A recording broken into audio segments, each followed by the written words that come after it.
it understood, boy. I am from the hood, boy. Came up from the dirt, self-made hustler. I'm a beast. I'm a beast.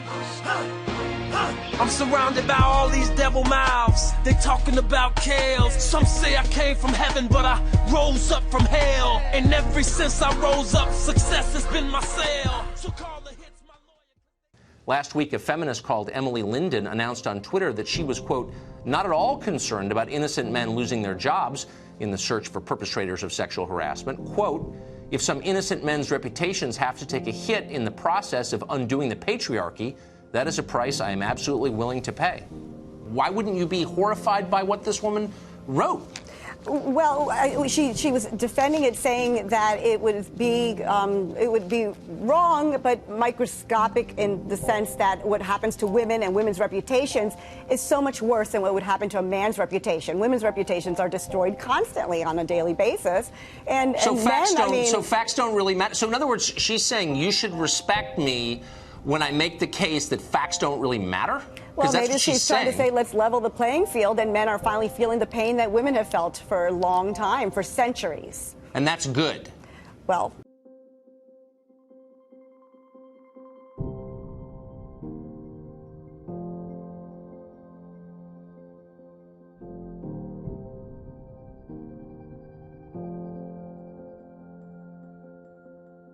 2 years ago, a silent coup began to undermine our constitutional republic by overthrowing our judicial system using social media, journalists, and the news media as a propaganda machine to push fraud on the American people. The United States of America is under attack by terrorists. Not foreign terrorists, but domestic terrorists wearing lipstick, skirts, high heels, and carrying purses. Feminist movements and the women's movements of the 60s and 70s have morphed into rogue, cyber, feminist terrorists who commit hate crimes against rich, powerful men for the purpose of tearing down the power structure in this country, to undo the patriarchy, and to revamp it so women control the power. Circumventing our judicial system, ignoring laws, and violating the constitutional rights of every American in this country, they have used women in powerful positions to push a narrative on this country and use social media to bully, terrorize, and control the American people. I have put together this docuseries to methodically break down step by step how the Women's March, January 21st, 2017, protesting Donald Trump's presidency, has grown into this rogue domestic terrorism, and how laws are broken, constitutional rights are being ignored, and Americans are bullied and held hostage.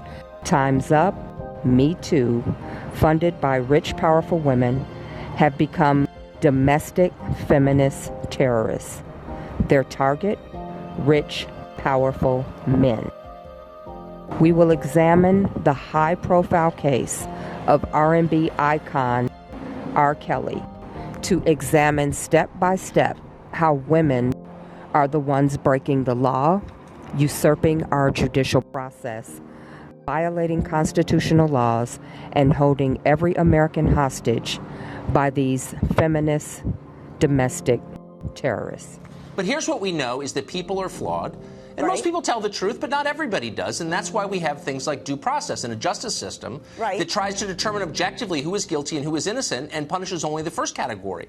And she's suggesting, and a lot of other people like you are suggesting, just throw that out because everybody who makes an accusation is telling the truth when we know that's not true. Well, like, I don't want to live in the world you're describing. Do you really want to? No, like I said, I mean, social injustice, and I don't believe in that, but I'm saying let's live in a world with everyone's reputations at stake, not just women. Not just women are called names, not just women's reputations are at stake. There aren't just witch hunts. Let's have the wizard hunts. Let's have everyone burned at the stake, if anyone's going to burn at the stake.